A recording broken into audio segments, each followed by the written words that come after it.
you just have that conversation with the man in the mirror, and you're basically saying, like, hey, I'm okay with getting killed. I'm okay with, yeah, it's gonna happen. It's probably gonna happen. So accept the fact that you're probably gonna die. Are you in a position, are you in a place where you're ready to do that?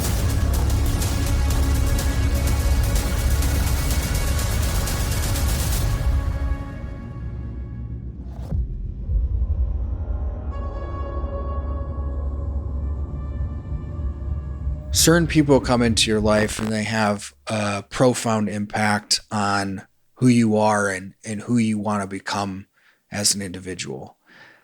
And the most impactful moments that I've had over the course of the last 12 months has been these moments when I've been able to spend time with Clint Trial. And when I think about someone who has truly served their country to the utmost capability, that's Clint Trial.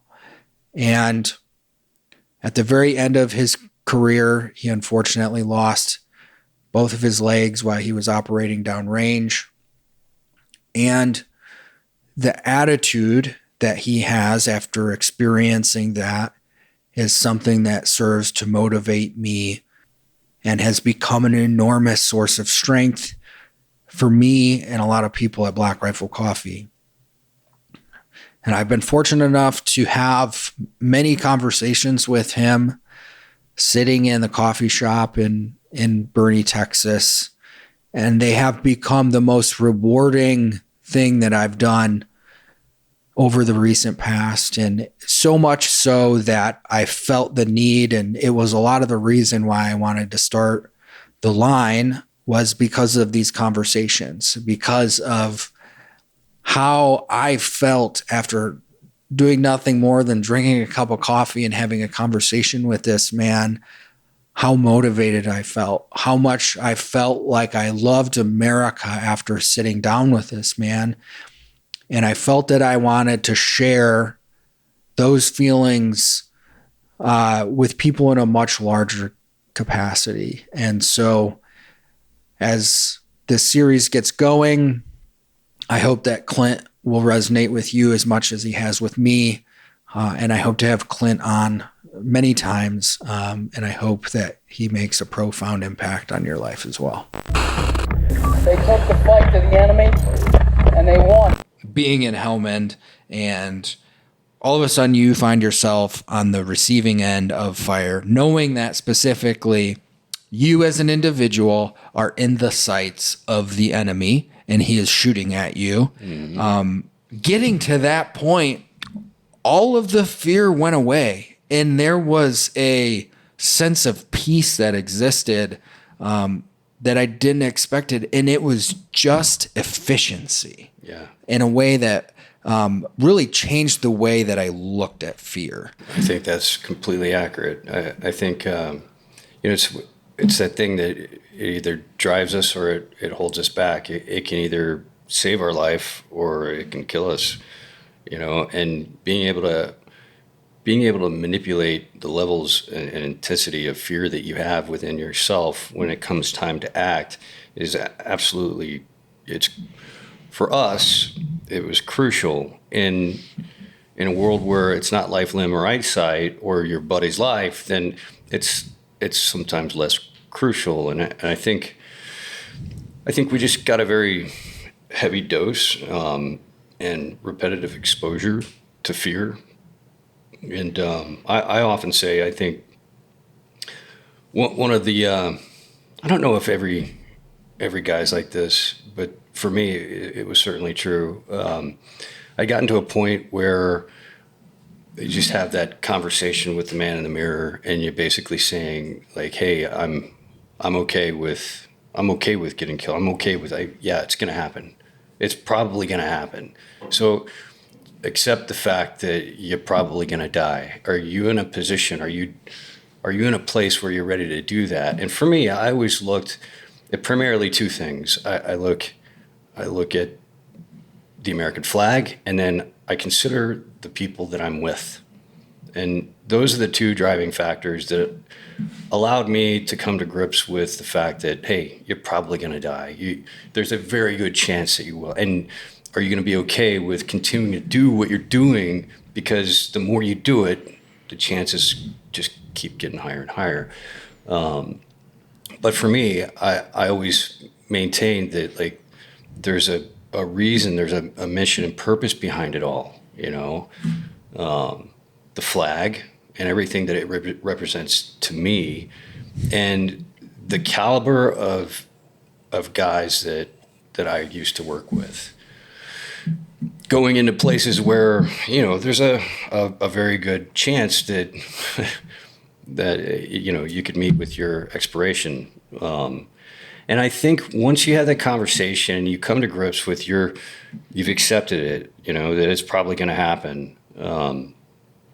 It frees you of a lot of baggage that you're carrying with you while you're trying to negotiate a battlefield, while you're trying to maneuver from one place to another and think in a three-dimensional way what you've got in front of you and around you so that you can accomplish your mission.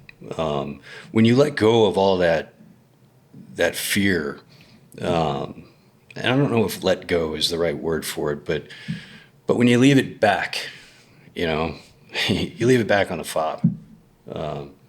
You're able to operate so much more effectively and efficiently because you're not saddled with all that fear weighing down on you on every little tiny decision that you make. You know, hey, should I take that path? Ooh, that looks well traveled. Hey, how do I, you know, am I getting ready to walk through a tripwire? And, you know, a million different things that go through your mind just on patrol, you know, moving to an objective, like being saddled with all of that excess fear reduces your capability. And the cool thing, I think, I had gotten to a place where all the guys that I was working with, you know, were all so experienced that they had already had that conversation with themselves long ago, you know. So it was like coming into an arena of people that are operating at such a high proficiency level, and obviously are not weighed down by a fear that would certainly plague you know, a less experienced person, whether it was being in a dangerous environment in Africa or wherever. It doesn't matter. Where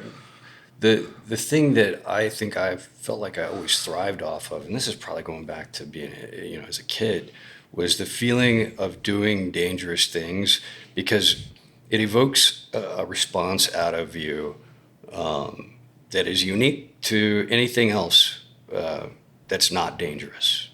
Right? Yeah. But when you're doing things that you know could very easily kill you, you seem to have a better use of all your senses. And I think sometimes people call it a sixth sense or whatever. But I just see it as all the senses become much more in sync, you know. And I think, you know, as much as I've read about, you know, the psychedelics over the past 4 or 5 years, it's very similar effect that's happening in the brain, where you've got portions of your brain that have not been speaking, in some cases, you know, the whole time you've been alive, and then all of a sudden, new neural networks are connecting where they weren't before. And so I think, at least some of the literature I've read on it seems to be very compelling in terms of, like, you're actually getting smarter, or, you know, maybe that's not the right word for it, but your scope is widening, your aperture is opening. But it seems like there's quite a few people out there that you know, they get a taste of what that feels like and they don't like it. I've always been the kind that I feel like I thrive off of that feeling, and when it's gone or void, it's sometimes difficult to know what to do with yourself, because you're expecting, you've maybe not expecting, but you've had such a consistent amount of that that you've just become used to operating that way, and when you get into an environment where it's no longer like that, then I think, you know, there's the option of spiraling down the toilet, so to speak. Is that something for you that you felt like you really had to, like, let's just take, the environment of having to go on patrol on a regular basis. Yeah. Would you have to have that conversation with yourself as far as kind of letting go of your own life, and that, you kind of just have to accept a fate of potential death? Was that something that a conversation you had with yourself like one time at the beginning, or was that a daily conversation that you would have to have with yourself? Yeah, I think it's every day. Yeah. It's every day, but it's not just once a day. It's this ever present thing in your mind that, and I'm speaking really specifically while you're downrange. Yeah. It's because it really doesn't leave you, because you never know. Hell, you could be at the fob, and not doing a damn thing, but that thought is still there, because anything could happen. Yeah. Right. But more than likely, within a day, 2 days, you're going to be back out. So it doesn't go away. And again, I think it's just like anything else. I think, the more you're exposed to something, the more you practice something that, with discipline, I think the better and better that you get to it. Yeah. And I think that's absolutely true for a kind of mindset that not just I have, but majority of us do, when it comes to how do we deal with the fears, the obvious fears, like, hey, you're doing a job where you could get killed. Nobody really talks about it, but it's the unspoken word at the table. Yeah. But it's on everybody's mind. It is. So, anyways, Yeah, and I don't know if that answered. I don't know if I answered that. You that did. question. You did. As far as and that's the way it was for me, where it was like, it wasn't like, okay, I wrote my letter home that I felt was like the last letter. Like, I felt like I wrote the goodbye letter. Like, I left the family with something that they may not have interpreted it as like, hey, this is me saying goodbye. But that's what it was for me, because I needed to do that, because I just understood the reality of the situation that I found myself in. But that didn't make it that it completely went away. It was still there, like, specifically for me, like, and you can't help how you feel on some of this stuff. Like, I remember leaving The Wire, and I just had this, like, thought that I couldn't get out of my head that was like, I'm going to take a bullet in the fucking neck. And I don't know why I thought that, but that's like what would consume my brain as I was leaving The Wire. I was like, I'm going to get shot in the neck. And it may have been because earlier in that deployment, one of the guys that I was with was shot in the neck. I don't know. Your brain does things that you can't really justify how you're feeling. You just have to deal with how you are. But with that being said, with that letter being in place, with this fear that was there every single time, because of some other things that had happened, because of how I felt when the worst case scenario was happening, I had this understanding that, like, okay, if everything I do fear is happening in that moment, that fear goes away. And it is just existing and fighting. And that kind of at least provided me this balance to be able to exist efficiently and have a capability. And I'll be honest with you, I've had a harder time dealing with some fear in other environments completely out of combat than I have in combat, because in combat, you're also filled with, like, I'll deal with a lot of things because I have to protect and be there for the guy to my right and my left. And so it's like, hey, I'll sacrifice a lot. I will put myself in really harmful positions.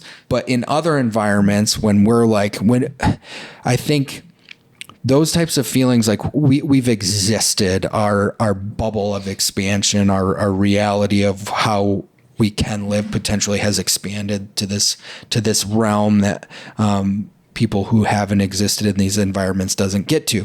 And so if we don't feel like we're kind of touching that every once in a while, even though we're not doing those jobs anymore, like you said, it's like, oh, am I really living? Am I living to my fullest? And I've put myself in some positions where like I didn't have to be doing these things. You know what I mean? Sure. Like, you know, again, skydiving is one of those immediate examples where like you don't have to be doing this. No one's forcing you. If you don't do this thing, you're not letting your boys down. And then there was another one where I feel like if I had to like pick a moment where I was feeling the most amount of fear, the most amount of anxiety, it was when I shot a gator near Creole, Louisiana with my Cajun friend, and he was like, and it was raining, and I was shooting this gator at 35 yards with a red dot on a 22, and I plunked him, and then he was like, all right, now you got to go in the water and get it.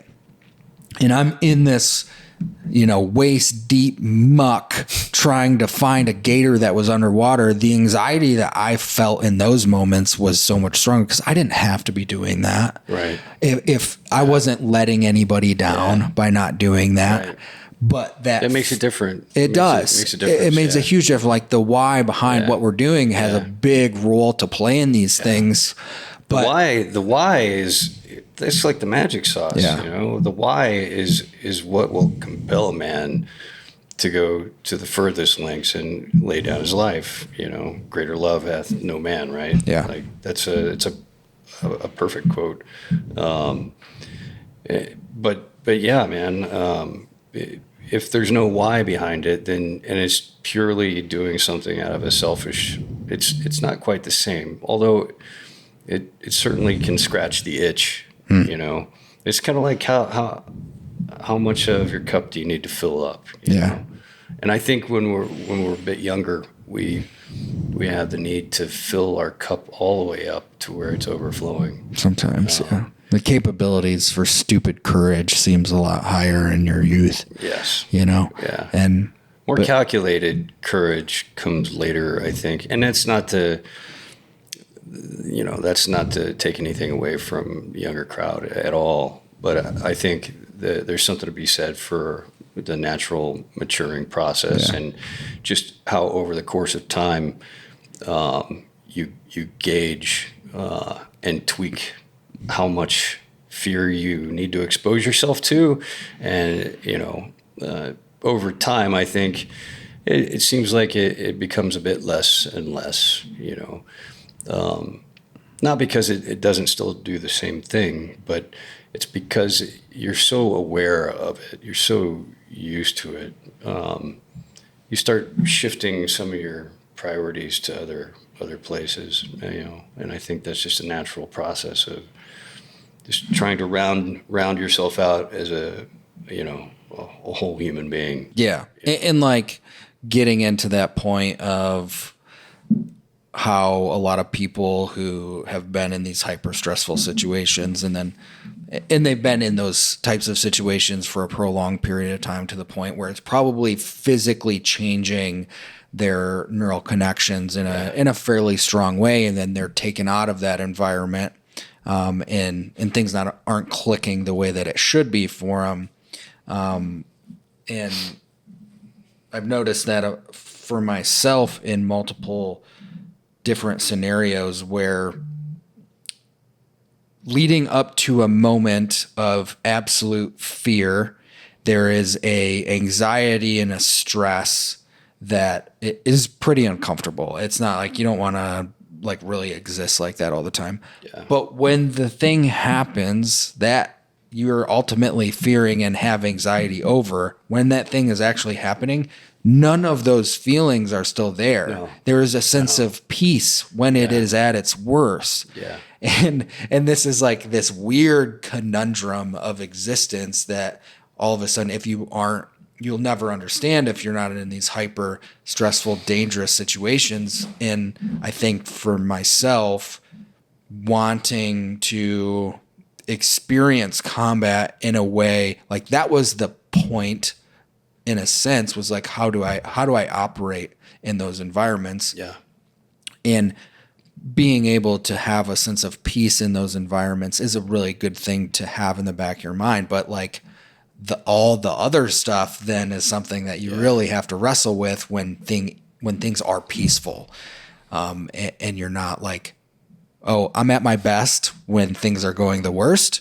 And the percentage of times that things are going to be at the worst, Right. pretty minimal, like fractions of a percent in which you're actually going to be existing that way. And again, going back to skydiving is like, we can force those moments when we feel like we're going to have this focus and be at our best, without necessarily, having to be force on force against another set of humans. Right. Yeah, I think what you just described is kind of it's upon each of us to be able to master not just the dangerous parts of life that we've put ourselves into, but to also master like the peace, the times of peace, the times of quiet when the chaos isn't there and it's tranquil. Because I think oftentimes that can lead to places that you don't want to go. At least psychologically, especially when you're kind of new to it and you don't recognize you're on unfamiliar ground. Like, what is all this tranquil peace that I'm experiencing right now?